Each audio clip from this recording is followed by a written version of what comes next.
how to test for it. Well, you might be one of the more advanced groups then that's ever sat through this one if you're all kind of familiar with it. We'll see how it goes. All right. No one's heard this before from me though, right? Okay. Well, did everybody get to download M+?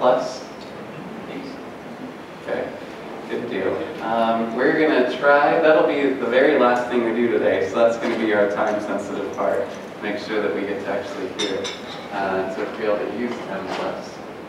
I got to write a book chapter with a couple other people. A couple of you here work with Christy Solosky, so with her and with some other K-State folks on mediation and moderation, and a lot of this, I actually had the class prep before I wrote the book chapter, and the book chapter just directly followed my slides. But now there's this presentation that's loosely based off of that. And I bet all of your professors just finished writing book chapters for this new volume of CMFT, the handbook that we just had due dates for a couple of weeks ago. Maybe you've been hearing them complain about it, but we just got those done for the next level. All right, so you sound familiar with this, so you might actually do better on this than some other groups have. But the gut check. So if someone was to ask you, Gerard or Caitlin, so what is mediation and moderation? Can you define it for me? Do we feel comfortable doing that and feeling confident that, yes, I'm talking about the right one here? Oh. By show of hands, we still feel good? I love how soon after it's been since I reviewed it. And which one's which? It was a few months ago, maybe. Yeah. Not as well, but good. All right. So we know. I guess this gut check actually comes specifically from a few real-life experiences with faculty and family studies and in CFT, where I've been surprised how often people didn't really kind of know how these work.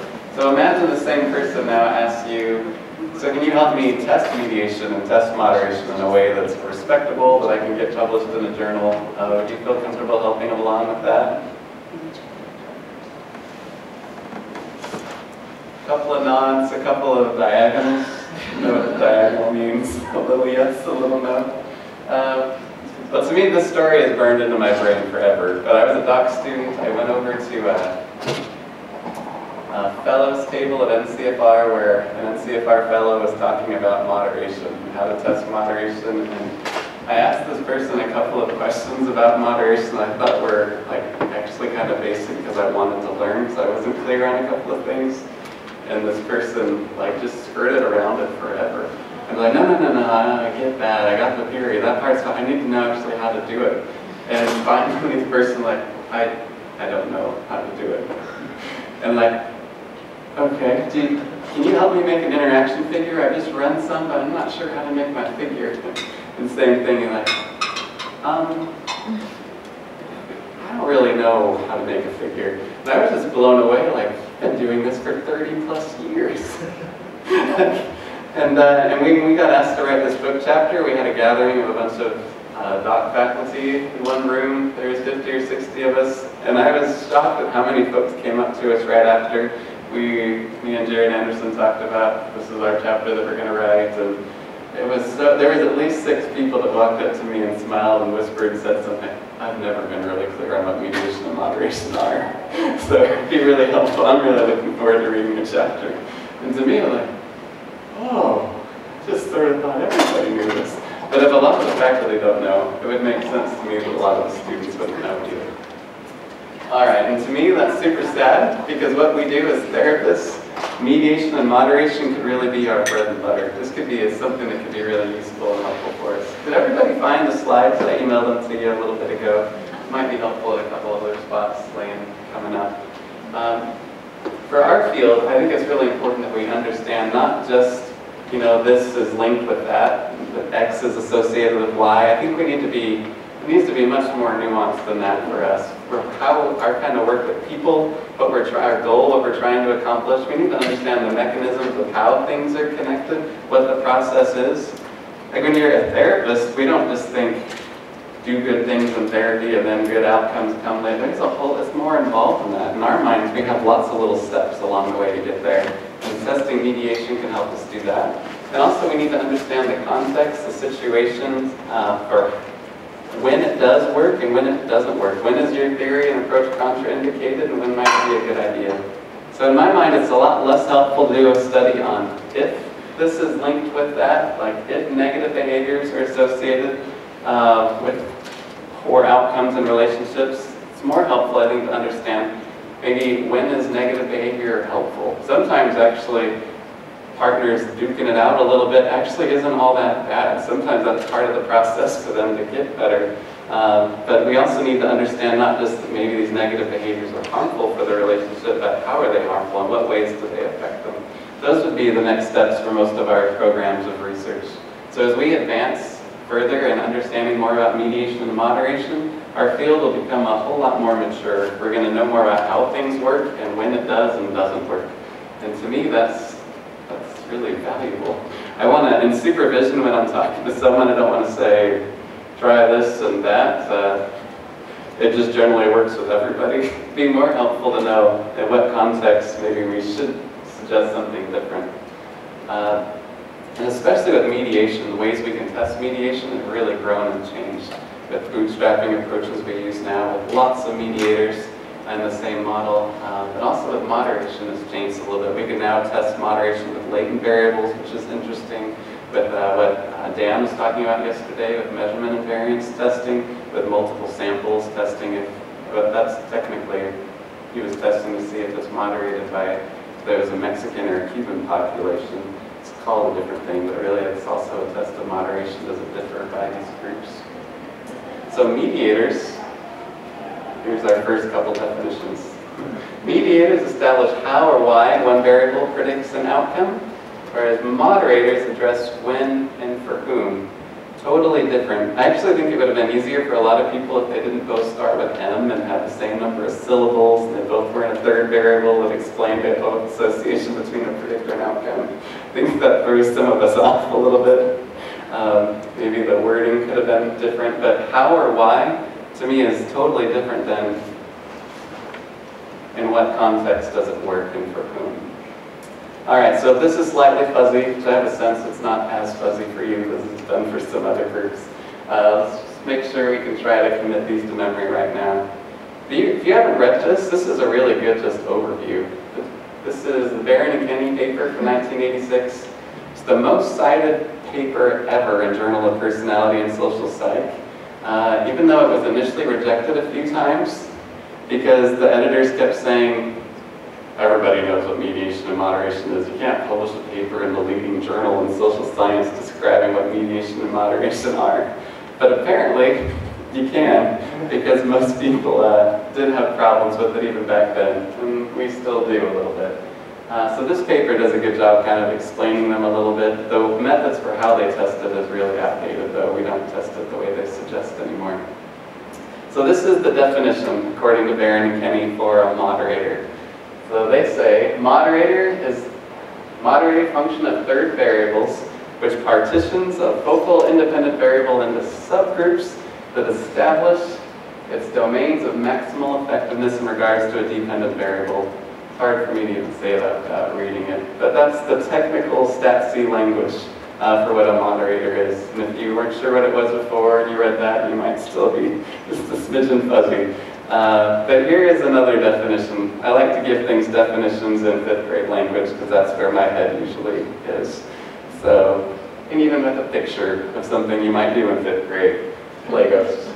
But a variable, a moderator, can also be thought of as any variable that changes the association between a predictor and an outcome in some meaningful way. So for example, spanking, for a long time we thought the more you spanked a child, the more negative outcomes there were for that child. But now we know in different cultural contexts, the more you spank a child in some cultural contexts, the better their outcome is. It's not just something we say, for everybody, don't ever spank that child abuse and you go to jail. Now we need to think more about the cultural context. And some kids are expecting to get spanked and confused if they don't, they did something seriously wrong. But that would be a moderator then. So spanking would be the predictor, child behavior, the outcome. The moderator would be cultural beliefs about spanking or even race and ethnicity and thoughts about spanking. So does that make sense? A moderator, predictor, they're both of them. There's a predictor and an outcome. But a moderator is something that changes what we think we know. And the fun things about moderators is it's almost always a surprise. Can you imagine the first time somebody was running stuff with spanking? Mr. Professor, come in here. Am I misunderstanding this? So in these groups, spanking is better. Wait, that can't be right. This has got to be right. Did I do something wrong? Where did I mess up? But with moderation, I don't think I've ever, to this day, seen a moderation set of results where everything was totally as expected. It's always a little bit of a surprise. Like, what? Sometimes you have to think about it for a long time with your co-authors. Like, why is that? Why might that be? But the more we look at context-specific sorts of things with our research, I think we have a lot of room to grow and where it applies better and where it doesn't. So mediator definition according to Barron and Kenny. And these actually are really good definitions. Technically they're super specific and good, but they're also a little complicated. But the mediator function of a third variable, which represents the generative mechanism through which the predictor affects the mediator, so that affects the outcome variable. Or again, in more simple terms, one of my students a couple years ago came up with a stepping stone metaphor, and I really liked it, so I put it up here. But another way of thinking about mediation is when a predictor just has some influence on the mediator, and the mediator affects another mediator, which affects another mediator, which affects an outcome. So it's like stepping stones. If we're going to get across this little string here, we go on one rung to the next, to the next, to the next, to the next. And that would be what we're talking about with an underlying process, underlying mechanism, a pathway. All of that would be, we're talking about mediation, where it goes from here to here to here to here. But we call ourselves pretend farmers, and I really enjoy being a pretend farmer. It makes me happy. Every time I come to a big city like this, they're like, oh, there's no pretend farmers out here. It's just concrete everywhere. But on our pretend farm, we have some goats, some mini cows, and some horses. And you can see stuff transfer between animals with mood, just like you can with people. But when my horse chases away one of the cows, the cow gets upset and chases away one of the goats, and then the goat chases away the lesser goat on the totem pole. You can watch it happen in just 30 seconds of like hurt feelings and upset, chase you. Hurt feelings and upset, chase you. But that is a mediation process from the horse to the cow to the goat to the other goats to where the other goat is just running around and upset. But we do the same in our relationships with people, right? As therapists, we're thinking systemically all the time about how this predicts that, which predicts that, which predicts that with mom and dad and kid. All of those would be mediation. Does that make sense for what mediation is, the stepping stones? All right. You say it in your own words for me. What is mediation? And you can only use 5th grade language, because then I know for sure you. If you say generative mechanism through which, then I don't know for sure if you know it. How can we say it in our own words for one? So a metaphor that I like stepping stones. I've always thought about it in terms of dominoes. Yeah. One domino has to fall, so something that has to be present for the relationship to occur. Absolutely. I use that in supervision all the time. A lot of dominoes here. We can push down anyone to get it started, and then it'll all start happening. Which one do you want to start with? Yeah, the dominoes. Great metaphor. You push one down, it's mediation of all the next steps that happen. Good, Josh. Thank you. Can anyone else have another way of thinking about mediation? I think that as there's a middle person between the two, so the predictor and the outcome in the middle. You can't get to the outcome without hitting the middle. Yes, great.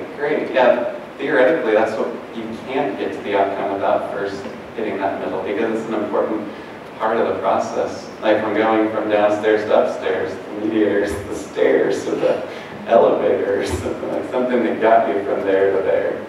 Good. Very nice. I'm feeling good with that. What about moderator? 5th grade language. What's a moderator? I'm talking about subgroups and focal groups. I was just thinking of it as that it changes the strength or direction. Yes. And that's why I don't have a metaphor. It changes the strength and direction. Good, it does. It does. And the weird thing with moderation... Trying to come up with this really great metaphor, like, I got nothing. Yeah, is when the whole direction of effect dramatically changes. What we think is a harmful thing is maybe actually a really good thing in some situations.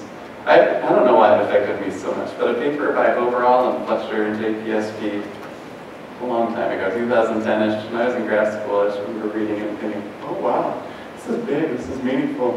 But they're talking about how when couples are having really awkward, uncomfortable, bad conversations that make them feel miserable at the end of the night, the more of those awkward, bad conversations they have in the beginning of the relationship, the better they're doing 5 years down the road, but the worse they're doing that night for the next couple of weeks. It's interesting. Just because we feels not so good right now doesn't mean anything about how it'll affect us later. But there's lots of times where things can change what we think we know. Good. Moderator changes that up or down. Good. Anyone else? Thank you, Carmen. So I don't really have a good example, but I'm trying to make this in terms of the farm animals. That for some reason is sticking with me. So if the farm animal, for the mediator, it was, it was the step, right? The horse bothers the cow, bothers the goat, bothers the duck, Chickens, videos for chickens. Chickens, bothers the chickens. So if it were a moderator, it would be something like the horse bothers the cow, and then all of a sudden the cow produces more milk or something like that. Something like that.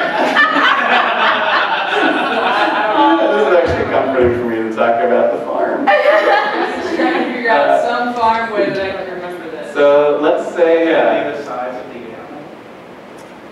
animal. Because you want to change the strength of the direction, right? Right. So what if it was maybe the intensity of the attack? Like maybe you just said some mean words to the horse and you hurt its feelings. Mm-hmm. And then it went to the cow and it like reared and physically kicked the cow. Then we have a chain, I don't know. So for example, one thing could be if I have a fence between them, where normally the cow would want to go chase the goats, but the goats keep getting out, and the goats aren't even in the fence where they can't chase them. So that would be a moderator of are they even in the same fence, or did the goats escape again? Something else could be, does somebody protect them and save the goats? It's funny to me, the littlest goat is really bonded with the strongest, biggest horse. So they have this weird circle of life out there, and like, don't mess with my little goat friend. But if the horse comes over and protects his little goat best friend, then that would be a moderator when the little cow, they're mini cows. Okay. So cute. The mini cow is going to run over and chase the little goat. Sometimes the horse does run over, so you back off on my goat friend. So that would be a moderator. So the horse to the cow to the goat is a mediator. Horse to the cow to the goat, horse stepping in, saving the goat is a moderator. Yeah. Got it. Because it changes what we thought was going to happen. What we thought was going to happen was this little mini cow was going to chase this little minier goat, but it wasn't able to because something changed that expected effect. Okay. The horse came, or my little girl ran outside. The goat alone. But something that changed what we thought was going to happen. Lightning and hard rain, and then they all just run in the barn. And it changed what we thought was going to happen because of some other outside contextual influence that changed what would have been the expected outcome. So does it always have to be the expected outcome? Mm-hmm. Okay. Whatever we think is normal. So whatever we think is normal between an association, that it's different in some contexts. So right now, what's normal for you Saturday afternoon, tomorrow, when 3 o'clock rolls around and you're free, would be to go roam around DC and play. That would have been the normal you this Saturday. But hard rain and lightning, maybe you don't do the same sort of, that's some contextual influence that changes what you thought was going to happen. In therapy, if we bring it, if we go leave the farm, I guess, for a minute, even though I kind of like it.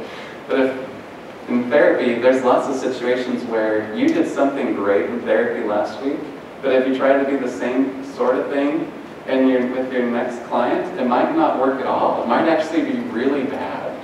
It might actually hurt, where with the other client, it was this brilliant thing, and your supervisor like, wow, you're amazing. You're like, I'm just going to keep doing that because it worked that well. But then the context is different with the next client, and you're like, oh man, What just happened? This was so good before. It wasn't this time. It's because the context was different. Their developmental place was different. Their background was different. Their situation was different.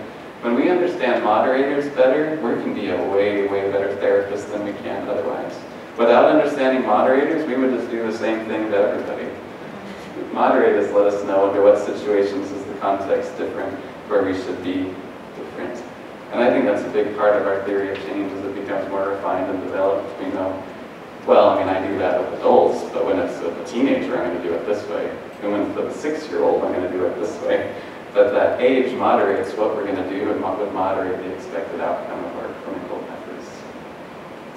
Very good. Maybe I want to make sure we're super good on the moderator. Someone else say moderation in their own words for me. So I use moderation in my project, so I don't want to give it all away. But we looked at how parent-child bond could be a moderator for behaviors that could lead to arrest rates in white versus black individuals. And so finding out that although black individuals have stronger levels of parent-child bond, it's not seen as strong of a protective factor against arrest rates than it is for white individuals. Yeah, that's a good example. I think most of us in this room believe good relationships protect us from things. But in some contexts, it doesn't protect us as much as we think it might. And so that's context for the moderator. There's a bunch of little clips from a little SNL-like show I watch with my kids. They have a silly song called Context Matters, and it shows the same things happening in different contexts. But context really does matter a lot. If something is okay, if something's going to be positive, if something will work. All right. Well, this is my favorite part because it's the most dangerous. All right. Yeah. So I bought this at the mall, Oh, wow. a couple blocks down, and they just saved it for me. I need a few really coordinated athletic saves people. it for you? Grace does. Grace saves it for you. Okay, I don't think that would be really awesome, but it's it's me, I have my frisbee. Can I have 3 people spread out through the room? Feel like you can probably catch this and throw it. Danger, Will Robinson. I can.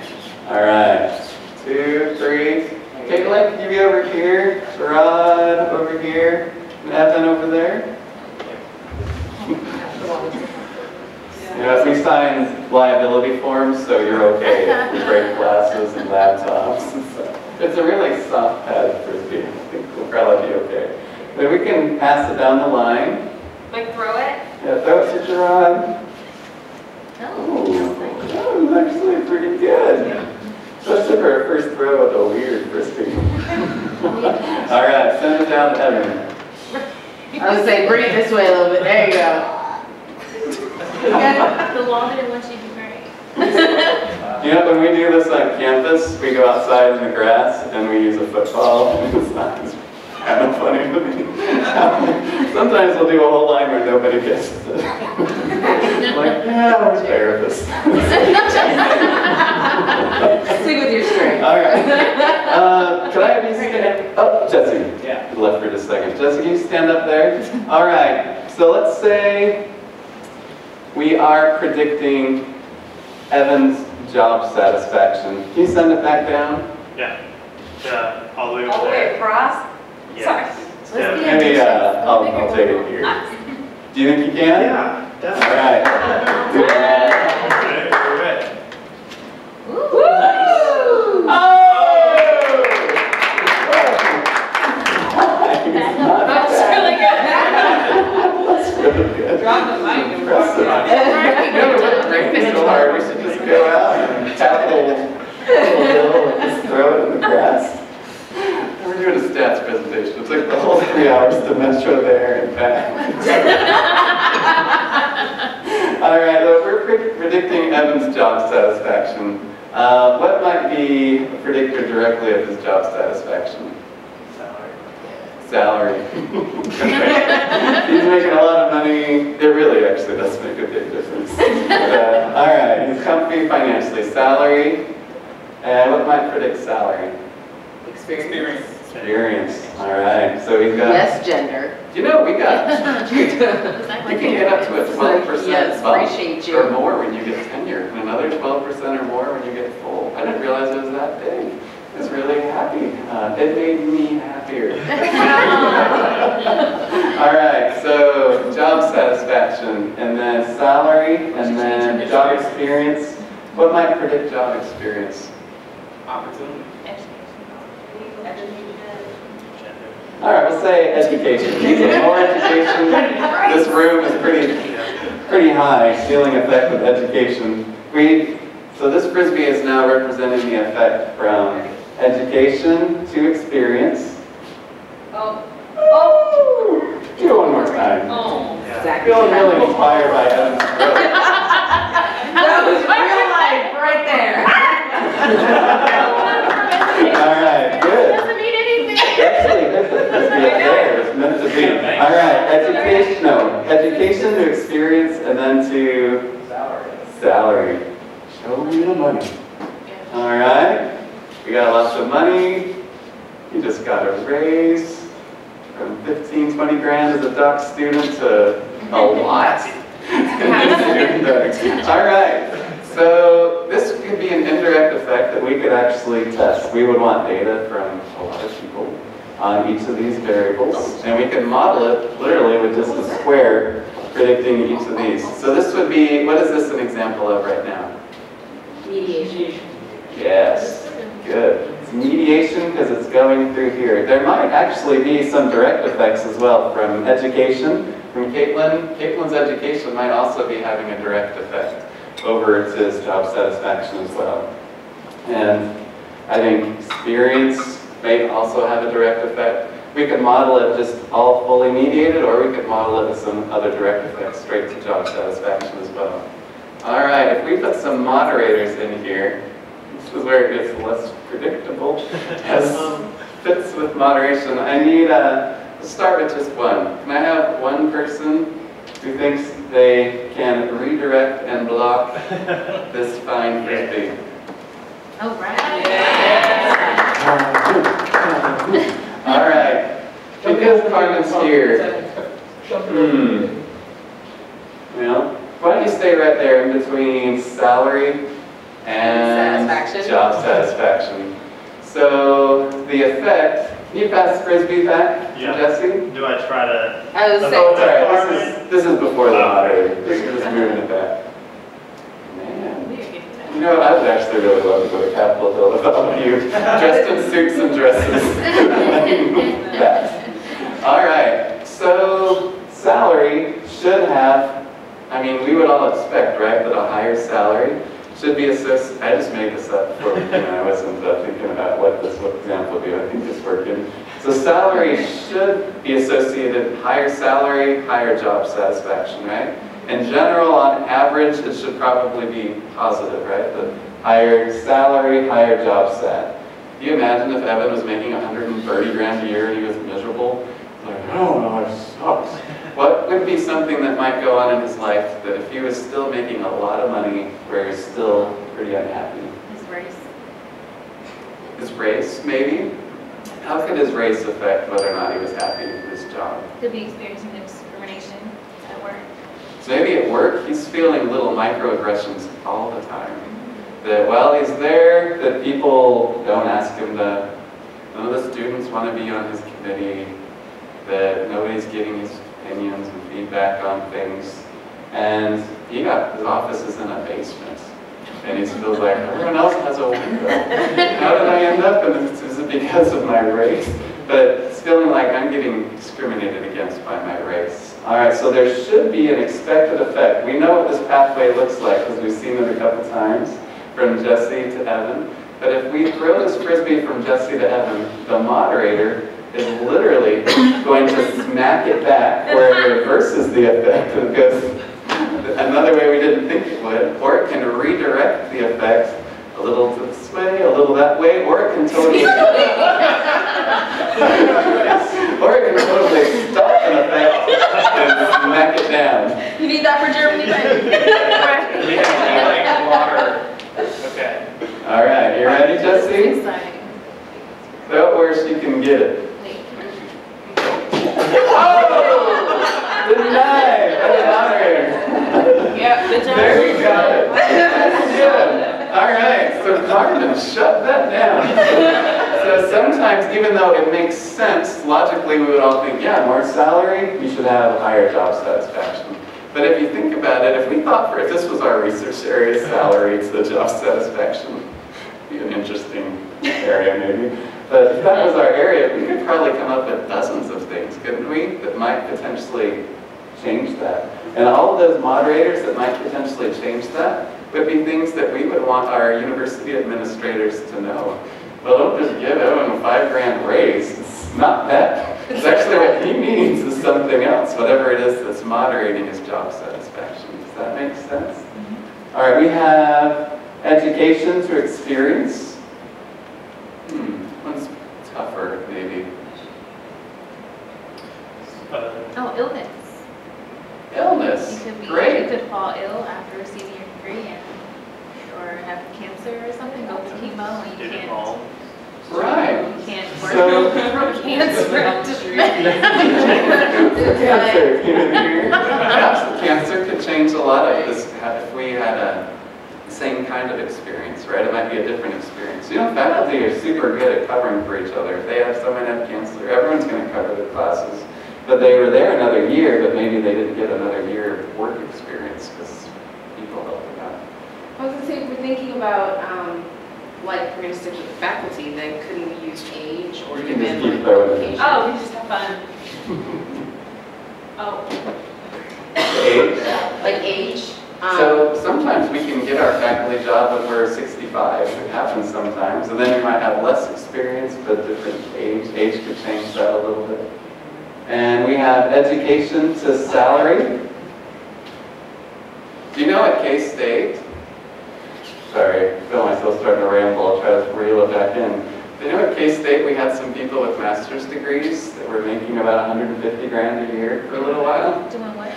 Teaching, just teaching classes. Oh, wait, what? Just teaching? They shut it down. It does not exist anymore. In case everybody's about to get on their laptop. But there are some opportunities to teach classes. If you had more students in the class, you got a certain amount of money per student. And so people who are teaching class on sex and drugs and teenagers and emerging adults, they're getting hundreds of undergrads in those classes. But anyway, sometimes that can moderate it, right? Gender? Gender could moderate most of this in a big way, couldn't it? All right, it's probably good. Let's do this one more time, just so I don't watch the frisbee go. Oh, actually, you can get it there. Yeah, you're right. Oh! So, Not much to graze the chandelier. oh, It's getting a little bit more down. No, we need is a big field in the road. Mall, Washington. All right. And we'll see if Carmen can get it. You can make it hard on her. All right, you can put it down, Carmen. Good job. Thank you. Carmen's got a new necklace. Beautiful. All right. Does that help kind of seal it in? I hope. I like it. Most of my students really like experiential things when we can put them in.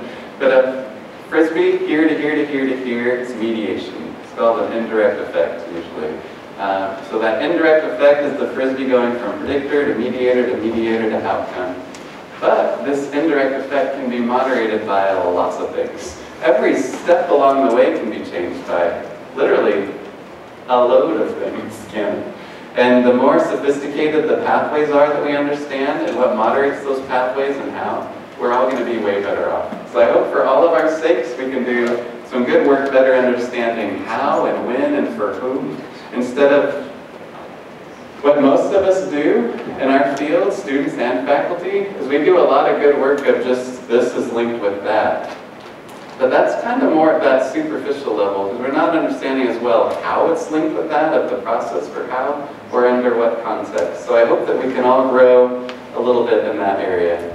All right. Let's see if this will work. So this video clip, 30 seconds, TV commercial. I'm not getting any money from DirecTV. I want you to tell me if you feel like this is a better example of mediation or moderation and why. I hope it works. Oh, what happened?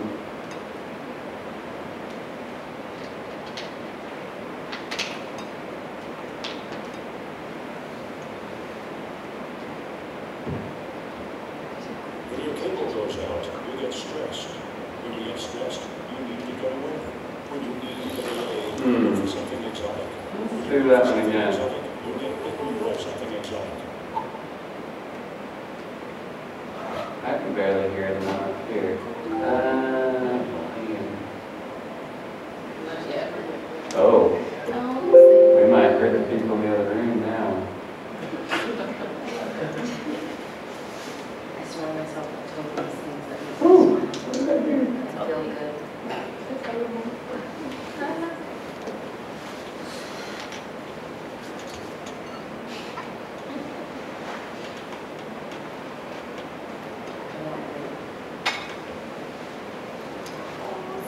When your cable goes out, you get stressed. When you get stressed, you need to get away. When you need to get away, you go for something exotic. When you go for something exotic, you get bitten by something exotic. When you get bitten by something exotic, things swell up. When things swell up, you can't go home. And when you can't go home, you become a local fisherman they call Big Fatty Face. You become a local fisherman they call Big Fatty Face. Get rid of cable and upgrade to DirecTV. Call 1-800-DirecTV. All right. So what do you think? Why? Mediation is one to ask for that. Yeah. And Dominoes. yes, it's dominoes. Good. We are going. Wait, I just have a one question. more. Because I was thinking moderation because you go on a vacation and you feel relaxed. And he went on a vacation and something stung him and he didn't feel relaxed. Would that be moderation? Yes, such a good example, Or where he Tasha. went. So the reason I ask for why is there's usually more than one right answer. It depends on how you're going to conceptualize it. But it's really tough